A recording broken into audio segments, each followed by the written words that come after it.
বাংলাদেশের এই দুই কর্তৃপক্ষের নেতৃত্ব এটাও বিবেচনা করে নাই যে এই রক্তপাতহীন কুর মাধ্যমে পুরো সেনাবাহিনীর নেতৃত্বে পরিবর্তন আনার যে নীল নকশা সাজিয়ে সেটাকে সফলভাবে বাস্তবায়ন করা হচ্ছে, এই বাস্তবায়ন প্রক্রিয়া যতবার সরকার বদল হবে ততবারই এখন থেকে ঘটতে থাকবে।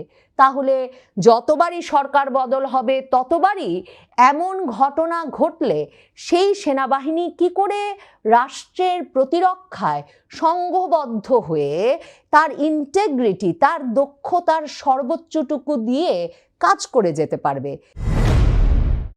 মানবতা বিরোধী অপরাধের মামলায় আন্তর্জাতিক অপরাধ ট্রাইব্যুনালে ২৫ জন বর্তমান ও সাবেক সেনা কর্মকর্তার বিরুদ্ধে মামলা হওয়ার পর, গ্রেফতারি পরোয়ানা জারি হওয়ার পর সবচেয়ে বেশি কৌতূহলী হয়ে উঠবার মতো যে বিষয়টি, সেটি হচ্ছে কি পরিমাণ সেনা কর্মকর্তারা কত সহজে এবং কেমন সুবিধায় সীমান্ত পেরিয়ে ভারতে চলে গেছেন এবং সপরিবারে সেখানে বসবাস করছেন, এই ব্যাপারটা। এবং আমাকে যেটা সবচেয়ে কৌতূহলী করে সেটা হচ্ছে যখন প্রধান উপদেষ্টা ডক্টর মোহাম্মদ ইউনূস সহ এই সরকার এবং বাংলাদেশের সংবাদ মাধ্যম বারবার শেখ হাসিনা সহ আওয়ামী লীগ নেতৃবৃন্দ ভারতে পালিয়ে আছেন এই বিষয়টি নিয়ে প্রশ্ন তোলে। ডক্টর মোহাম্মদ ইউনূস আন্তর্জাতিক সাক্ষাৎকারে কথায় কথায় ভারত কেন শেখ হাসিনাকে ফিরিয়ে দিচ্ছে না এমন প্রশ্ন তোলেন, কিন্তু এই প্রশ্নটা তোলেন না যে বাংলাদেশের সার্ভিং জেনারেলেরা এবং সদ্য বরখাস্ত কিংবা অবসরে পাঠানো সামরিক কর্মকর্তারা, যাদেরকে রাজনৈতিক পালাবদলের ফলে অবসরে পাঠানো হলো বা বরখাস্ত করা হলো, তারা সকলেই খুব গোপনে বলবো এক রকমের ব্যবস্থাপনায়, সহজ ব্যবস্থাপনায় সীমান্তের দুপারের সকল কড়া প্রহরা ফাঁকি দিয়ে তারা ভারত পৌঁছে গেলেন এবং ভারতের বড় বড় শহর দিল্লি, কলকাতায় সপরিবারে বাড়ি ভাড়া নিয়ে তারা বসবাস করতে শুরু করলেন। দেখুন, শেখ হাসিনা বাংলাদেশের সেনাবাহিনীর সঙ্গে ভারতের সেনাবাহিনীর সরাসরি যোগাযোগ, একটা রাষ্ট্রীয় পর্যায়ের যোগাযোগে বাংলাদেশের সামরিক বাহিনীর হেলিকপ্টারে করে, বিমানে করে তিনি দিল্লি গেছেন। কাজেই সেই বিষয়টিকে তিনি সীমান্ত পাড়ি দিয়ে দুর্গম অঞ্চল দিয়ে বাংলাদেশ থেকে চলে গেছেন, ব্যাপারটা এমন নয়। আওয়ামী লীগের নেতা কর্মীদের অসংখ্য জন সত্যিকার অর্থেই বাংলাদেশের দুর্গম সীমান্ত পাড়ি দিয়ে ভারত পৌঁছেছেন এবং অনেক ক্ষেত্রেই এদের অনেকে কিন্তু সীমান্ত পাড়ি দিতে গিয়ে ধরা পড়েছেন এবং কারাগারে আটক অবস্থায় আছেন। বিমানে উঠতে গিয়েও, বিমানবন্দরে আটক হয়েও অনেকে গ্রেফতার হয়ে এখন পর্যন্ত কারাগারে আটক আছেন। বলুন তো কোন রহস্যে বা কিভাবে সম্ভব যে বাংলাদেশের সার্ভিং জেনারেলেরা একের পর এক পার হয়ে গেলেন সীমান্ত, অথচ কেউ টের পেল না, না এই সীমান্তে না ওই সীমান্তে? তাহলে কি ভাববার বা বিশ্বাস করবার, কিংবা আমি তো সূত্রমতে নিশ্চিত করেই বলতে পারি যে বাংলাদেশের সেনাবাহিনী এবং ভারতের সেনাবাহিনী তাদের একটা যৌথ ব্যবস্থাপনায় এই জেনারেলেরা পার হয়েছেন। দেখেন, এই যে আন্তর্জাতিক অপরাধ আদালতের মামলা, মানবতা বিরোধী অপরাধের অভিযোগে যে মামলা, গ্রেফতারি পরোয়ানা, তাতে 9 জন লেফটেন্যান্ট জেনারেল, মেজর জেনারেল ছিলেন এবং তাদের মধ্যে 2 জন এখনো সার্ভিং ছিলেন। এদের একজন মেজর জেনারেল সারোয়ার, তিনি সেনাবাহিনীর কাছে গিয়ে রিপোর্ট করেছেন, তিনি সেনা হেফাজতে আছেন। এই মেজর জেনারেল সারোয়ার আর কবির আহমেদ, দেখেন এরা 2 জন কিন্তু, মেজর জেনারেল কবির আহমেদ যিনি শেখ হাসিনার সামরিক সচিব ছিলেন, তারা কিন্তু 5ই আগস্টের পর থেকেই এখন পর্যন্ত, গ্রেফতারি পরোয়ানা জারি হওয়ার আগ পর্যন্ত দায়িত্বরত ছিলেন। সরকার সপ্তাহ 2 আগে, তাদের একটা সেফ এক্সিটের ব্যবস্থা করতে যে সরকারের মধ্যেও কাজ চলছিল, সরকার সপ্তাহ 2 আগে এদের 2 জনকেই পররাষ্ট্র মন্ত্রণালয়ে অ্যাটাচ করে রাষ্ট্রদূত পদে সংযুক্ত করে দিয়েছিল। তার এদেরকে রাষ্ট্রদূত পদ দিয়ে কোনো একটা দেশে পাঠিয়ে দিয়ে একটা সেফ এক্সিট দেওয়ার বিষয়টা নিয়েও আলোচনা চলছিল এবং বুঝতেই পারছেন সেটা একেবারে সরকারের শীর্ষ পর্যায়ের অনুমোদন এবং একরকমের সায় ছাড়া অসম্ভব।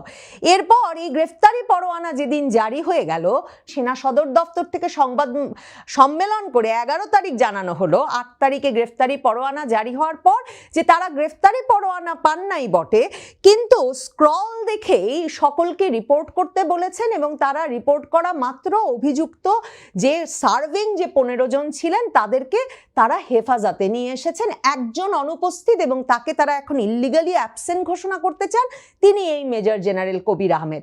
সেনা সদর দপ্তর থেকে তখন জানানো হলো যে তারা এরই মধ্যে বাংলাদেশের সকল সীমান্ত অ্যালার্ট করেছে। আমি আপনাদেরকে বলেছিলাম যে 8 তারিখেই তিনি বেরিয়ে 9 তারিখের মধ্যে তিনি ভারত পৌঁছে গেছেন, কিন্তু দেখেন 11 তারিখেও সেনা সদর দপ্তর থেকে বলা হলো সব বর্ডার নাকি অ্যালার্ট করে রাখা হয়েছে।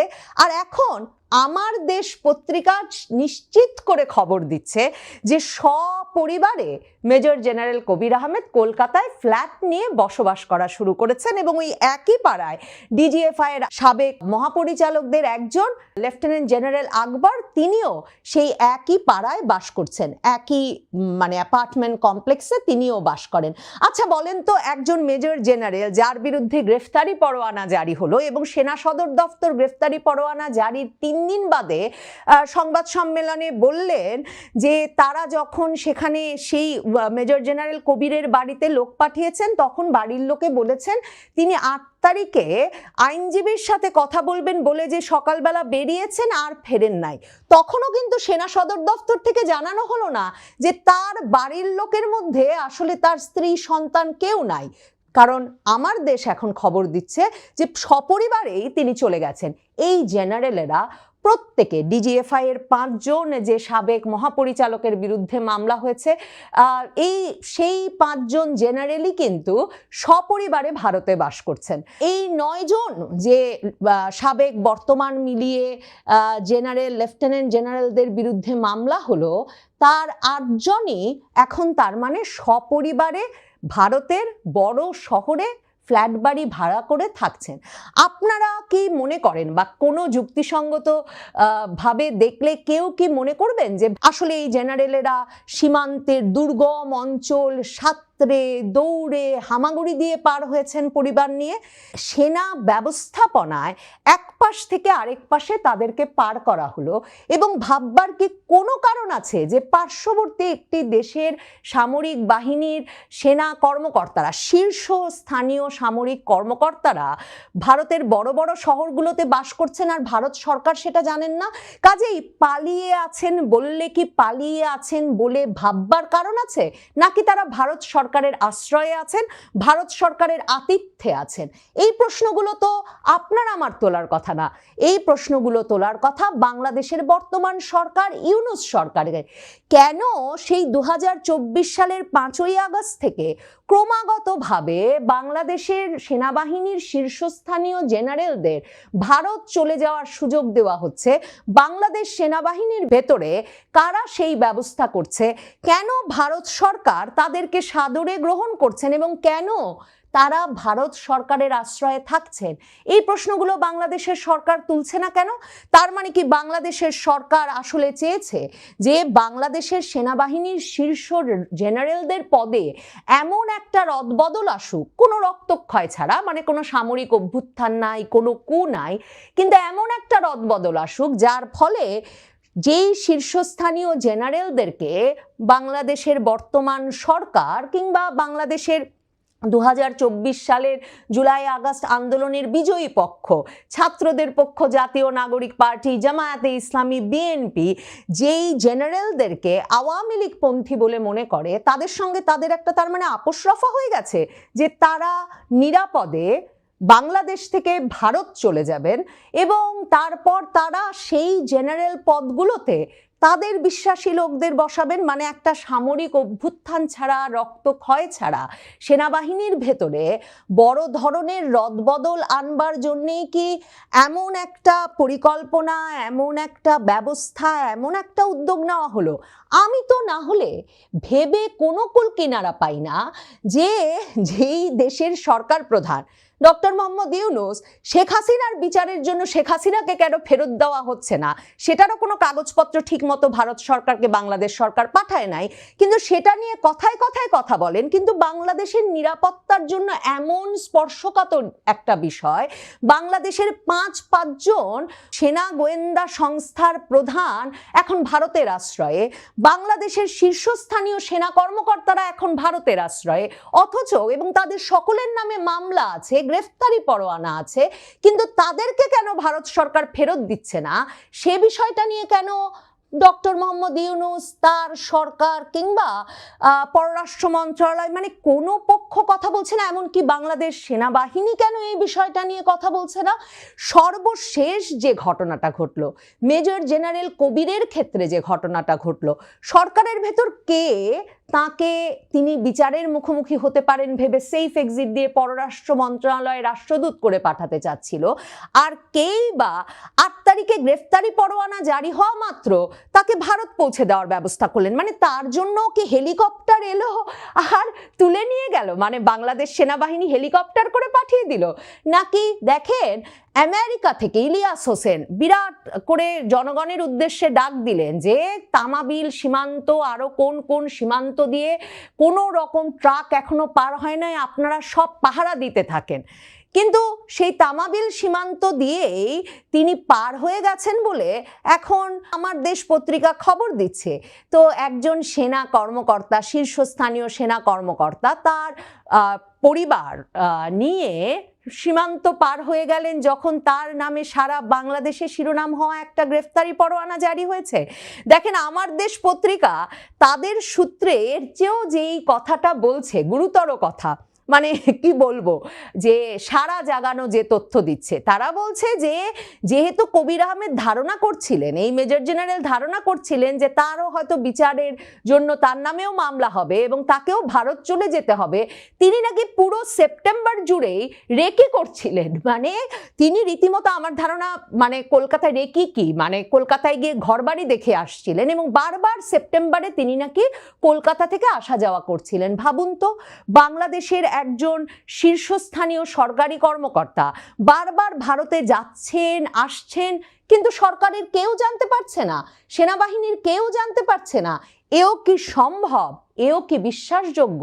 তার মানে একটা বিরাট পরিকল্পনার অংশ হিসেবে আসলে সেনাবাহিনীর এই জেনারেলদেরকে দেশ থেকে সীমান্ত পার করে আরেক দেশে পার করে দেওয়া হয়েছে এবং তাদের সেখানে অনির্দিষ্ট সময়ের জন্য নিরাপদ আশ্রয়ের ব্যবস্থা করা হয়েছে।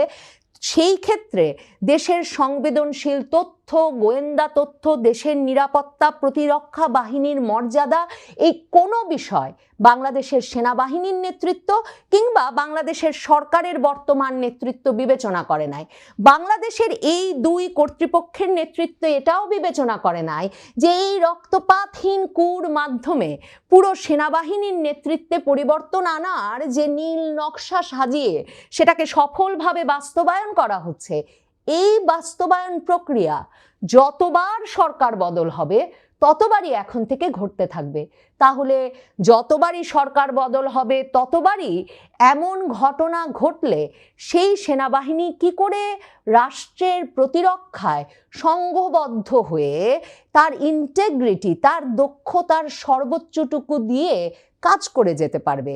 এই প্রশ্নগুলো বাংলাদেশ রাষ্ট্রের অস্তিত্বের জন্যে, নিরাপত্তার জন্যে এবং আমার মনে হয় আমাদের সম্মান মর্যাদার কথা বিবেচনা করলে আমাদের সবার ভাবা উচিত এবং এই প্রশ্নের উত্তর খোঁজা উচিত, প্রশ্নগুলো অন্তত তোলা উচিত। সবচেয়ে বিস্ময়কর, এই প্রশ্নগুলোই কেউ তুলছে না, যেন জেনারেলদের সীমান্ত পাড়ি দিয়ে আরেক দেশে সপরিবারে বসবাস করাটাই খুব স্বাভাবিক একটা ঘটনা।